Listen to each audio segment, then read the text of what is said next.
Halo Sobat Bisnis Tetangga, hari ini kami mengajak Anda untuk mengunjungi salah satu usaha ternak lele yang sukses di daerah kita.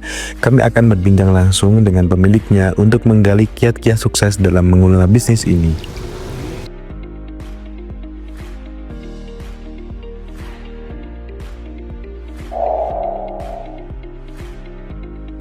Nama saya Ini Pria Kiri itu resmi itu tahun 2015. Nah itu tadinya saya itu di OPDSR kerjanya di sana di teknik itu selama kurang lebih 7-8 tahun. Nah terus nyambi ikan ini, nah ternyata tidak bisa disapi, malah tidak bisa disapi. Nah tidak bisa disapi.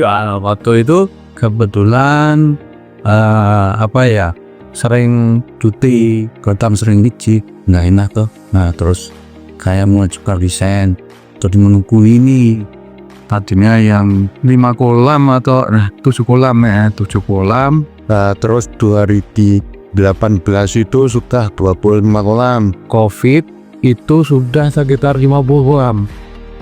50 kolam. Nah waktu Covid itu istilahnya ikan itu istilahnya ya bagus, tapi ya itu mas masuk dusun itu wah susah mas, masalahnya tiap gua pura nggak boleh ada penyemprotan itu, jadi wah tiap masuk ya disemprot wuyup. Kata kayak minta wah mas jangan disemprot karena ini mau dikonsumsi, kalau mau dimakan nanti kalau ada besi ketannya kan berbahaya. Jadi saya minta di Kufan Gapura itu supaya jangan disemprot. Terus Covid itu selesai, saya jeda 1 tahun. Jadi ini kan ndak produksi. Terus saya malah bisnis sepeda. Waktu Covid itu sudah 1 tahun bisnis sepeda. Habis bisnis sepeda itu lumayan, alhamdulillah dapat modal. Itu menambah lagi kolam, sekarang sekitar 70-an kolamku. 70-an. Tadinya hanya pembesaran, kalau sekarang tanpa pembibitan. Jadi yang sini, barisan sini ini ada sekitar 35 kolam ini untuk pembibikan. Terus yang sana itu ada 16 sama 8 itu untuk pokesana. Ada 2 sekarang atau pembibikan atau pembesaran. Untuk alasan dulu memilih lele itu karena saya itu sumber pasar seperti pasar Keranggan, pasar Temanggung, Paratannya Tirjo itu masih kekurangan. Kalau stok ikan itu masih kekurangan. Jadi saya menghitung kebutuhan pedagang pasar Keranggan itu per hari itu sekitar 4-5 kental. Dan itu dicukupi oleh keluar daerah malah. Nah yang dalam Temanggung itu dulu cuma masih ono luar, yang juplek lele sana. Yang lain itu ada orang Matulan, ada orang Bazar Bakar. Terus saya kenapa belajar sendiri.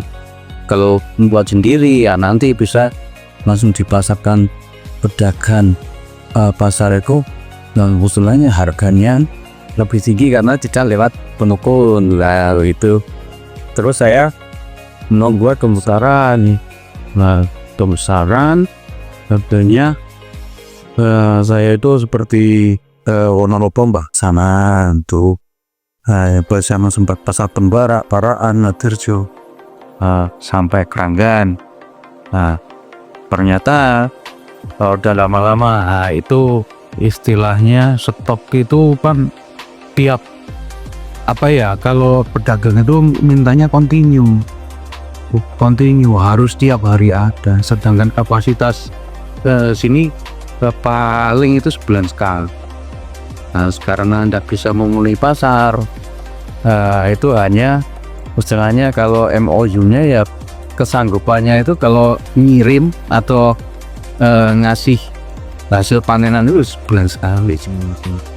Nah setelah itu karena sebulan sekali kan tiap harinya itu tetap pedagang ngambil sing supplier itu. Nah sekarang di pasar itu kan yang dibutuhnya kontinu ya, bukan harga murahnya. Ada murah tapi sebulan sekali, sama agak mahal tapi tiap hari ada. Pedagang-pedagang memilih yang tiap hari ada. Otomatis kita sing sebagai petani langsung tersisi, sama sing bisa mengadakan barang setiap hari. Nah setelah itu pasar mulai istilahnya dapat istilahnya hasil panen ini nggak bisa masuk ke pedagang-pedagang, harus lewat pengepul. Nah waktu itu diambil pengepul itu, tapi untungnya sedikit sih.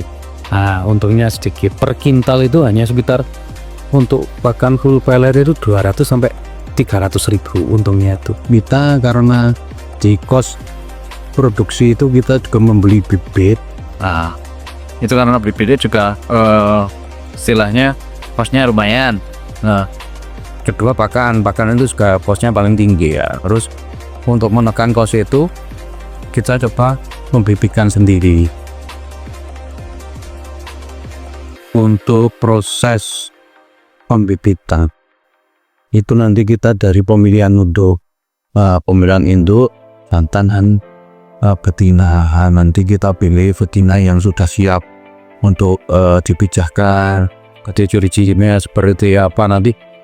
Untuk induk betina itu ya ciri-cirinya perutnya udah mulai istilahnya bendur, sudah keras, terus warna juga sudah mulai istilahnya ya agak kemerah-merahan, terus kelaminnya itu juga mulai menghitam. Nah itu sudah pertanda kalau ikan itu sudah matang saat ini pijahkan. Kemudian untuk ciri-ciri pejantan itu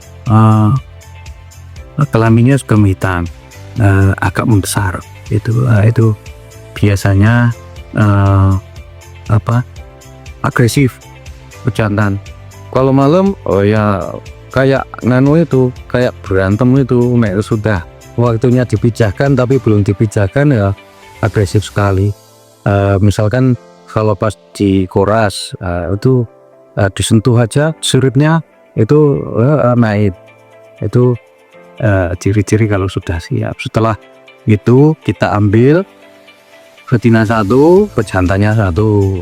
Itu nanti dikasih kolam untuk pemijahan, nanti dikasih hijau. Itu dikasih hijau. Nanti kita tunggu. Biasanya kita ngelepas mindah di kolam pemijahan itu sekitar sore jam 4 jam 5. Dalam proses pemijahan itu mulai itu sekitar jam 9 sampai jam 12. Nanti sampai jam 12 itu biasanya sudah selesai. Nah itu indukan itu biasanya sudah mulai teman. Kalau di bawah sebenarnya masih aman, masih proses pemijahan itu ya masih kadang ada yang loncat, ya. Ada yang loncat. Kalau ada yang belum siap kan dikejar terus sama pejantan. Setelah telur itu keluar, itu biasanya 24 jam, kadang ya 2 kali 24 jam udah menetas. Jadi sebelum kalau telur udah keluar, nanti indukan langsung kita ambuk, dikasih ke kolam karantina induk. Jadi kita siapkan kolam karantina indukan yang habis dipijak. Soalnya habis dipijak itu biasanya banyak luka. Nah dikapur lagi dijadikan satu sama indukan yang sehat, biasanya langsung dikeroyok di drum. Nah karena lele itu kanibal, amis sedikit ya udah pasti langsung dikrop.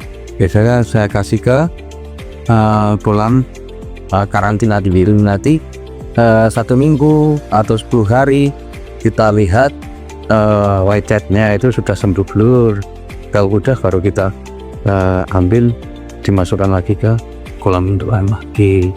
Nah itu nanti setelah netas itu di angka 3 sampai 4 hari, yaitu waktunya pemberian cacing sutra. Nah nanti istilahnya satu induk kita jadikan 5 kolam. Nah nanti baru setelah netas itu baru dikasih cacing sutra. Biasanya satu kali makan itu 1 gelas. Kalau untuk awal-awal itu habis, misalkan dikasih pagi, nanti sore habis untuk per kolamnya. Tapi karena nanti semakin hari makannya itu semakin rakus gitu. Nah, itu biasanya per kolam itu 1 liter cacing sutra. Nah, itu sampai usia 12 sampai 15 hari makan cacing itu kalau pas muda. Kalau pas susah ya paling makan cacing itu sekitar 1 minggu. Kalau pas musim hujan seperti ini paling 1 minggu, nanti ya langsung dari cacing sutra itu kita ganti ke pakan pasta. Jadi pakan tabur itu, nah itu dikasih air, nanti baru dikasih makan. Biar tujuannya itu dikasih pasta itu pada pencernaannya tidak rusak, karena tekstur pelet itu mengembang kalau di dalam susu itu mengembang. Takutnya kalau nanti setelah makan pelet itu biasanya di umur 20 hari itu sorter pertama. Nanti kita mendapatkan ukuran rete 1, 2, 3 cm. Nah, itu dalam waktu 20 sama 25 hari. Nah, nanti kita biasanya nyorter lagi umur 40 hari. 40 hari itu biasanya sudah ada yang masuk 6-7 cm. Biasanya 6-7 cm itu tidak diambil, itu nanti makan yang kecil-kecil. Nah, nanti baru di ukuran 89 itu bibit bisa juga jauh ya. Nah, untuk 89 cm itu biasanya kita jual harga di 300 sampai 350. Terus untuk kapasitas per induk dengan bobot 1,5 kg sampai 2 kg ya kisaran sekitar 50 ribuan per induk itu. Untuk menjaga kualitas air itu kita pakai probiotik. Nah, itu untuk istilahnya ngurai kotoran bawah. Nah, jadi kita buat probiotik sendiri, yaitu kita memakai bakteri Lactobacillus, nanti kita fermentasi dengan tetes tepung sama E4. Itu biasanya untuk menjaga kualitas air. Kalau enggak ya pakai aqua enzim. Nah, itu produknya dari Booster. Biasanya saya pakai produk Booster, yaitu untuk jaga kualitas air, jaga pH air, jaga suhu agar stabil. Itu biasanya pakai probiotik gitu. Terus untuk menjaga kualitas ikan agar tetap sehat, kita harus memperhatikan ya kualitas airnya gimana, terus cara pemberian pakan gimana. Untuk biasanya pemberian pakan pada bibit itu kalau berdasarkan ukuran ukurannya tidak tepat, biasanya membangun di perut itu pencernaan rusak, ya udah mati, sama pada mati. Terus untuk mengatasi jamur, kita kasih antibiotik seminggu sekali. Ada yang alami, ada yang istilahnya obat-obatan ini. Kalau obat-obatan kita juga pakai produk dari Booster, yaitu pakai Introvloc 25 sama Bicover. Tapi kalau yang alami biasanya pakai istilahnya ya garam, daun pepaya, itu untuk dijaga agar kualitas bibit itu terjaga kesehatannya. Kadang kita itu sore berangan-angan liatin kita mija 1, 2 atau 3, 4 untuk harapannya kan besok panennya benarnya. Tapi namanya kita itu istilahnya bisnis di bidang nyawa, Mas. Jadi kadang juga banyak istilahnya hal-hal yang istilahnya kesalahan itu kita buat sendiri. Jadi misalkan kita habis ganti air, kita lupa kolam itu tidak ditutup. Itu terpapar sinar ultraviolet sinar matahari itu kematian bisa massal.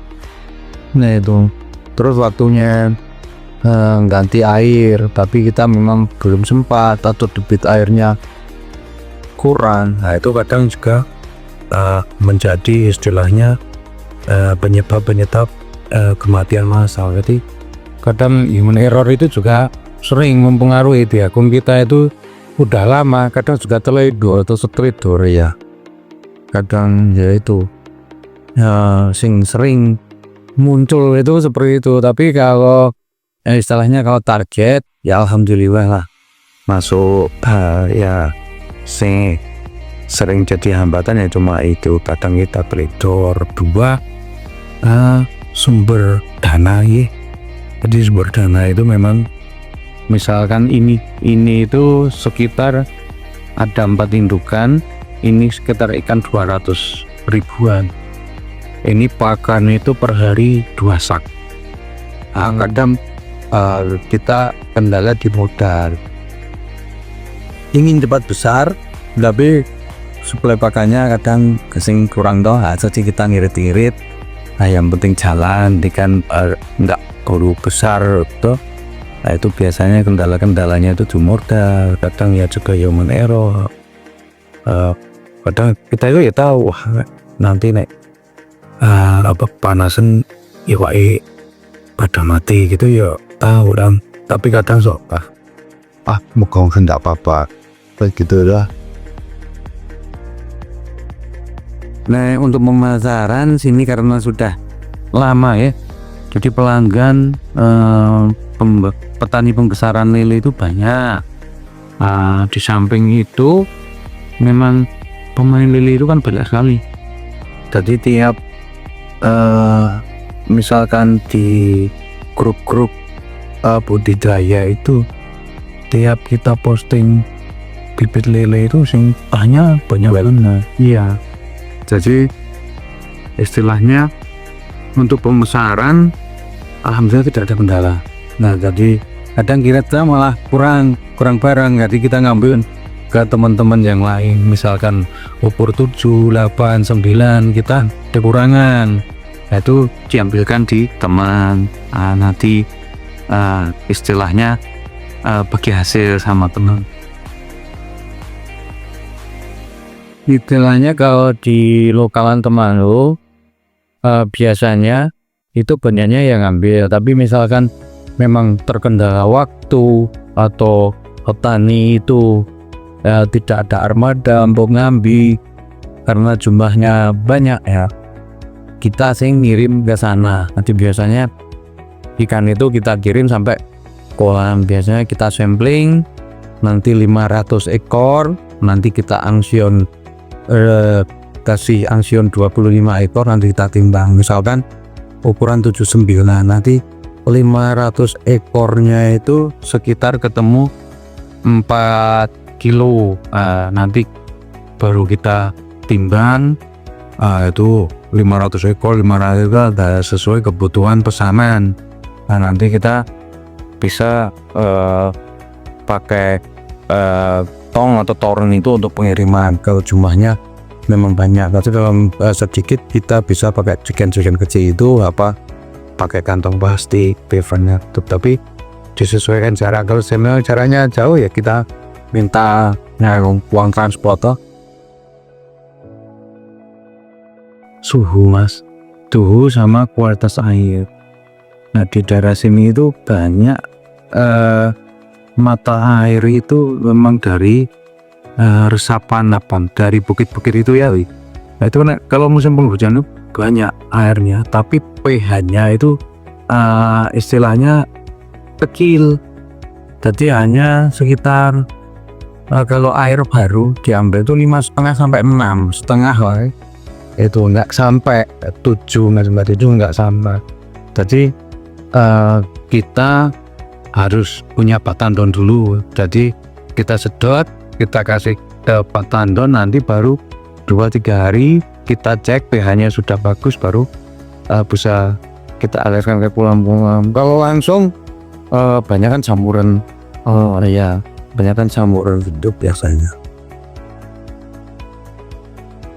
Satu warnanya itu cerah, warna cerah. Nah, terus ukurannya seragam. Misalkan jenengan mau beli ukur 7, yaitu kita cek ini benar-benar ukur 7 enggak. Kadang yang tidak disortir itu kelihatan, kadang ada yang ukur 7, ada ukur 6, ada ukur 5, kadang tidak seragam. Ketidakseragaman bibit itu biasanya nanti jadi yang besar itu jadi kanibal, nanti yang kecil-kecil habis. Kadang wah saya pesen 1000 bibit, tapi setelah dikuras ada yang besar tinggal separuhnya, tinggal 500, padahal yang lain dimakan sama yang bisa besar itu toh. Kemudian kumis, sumut lele itu kalau yang sehat yang bagus itu dia lurus. Nah itu kelihatan banget. Kalau yang sakit itu biasanya kena jamur dan lain-lain, itu biasanya kumis itu piting, kadang sampai kumis itu putus biasanya. Nah itu kita bisa cek, lihat biasanya kita sampel di air yang bening itu kelihatan.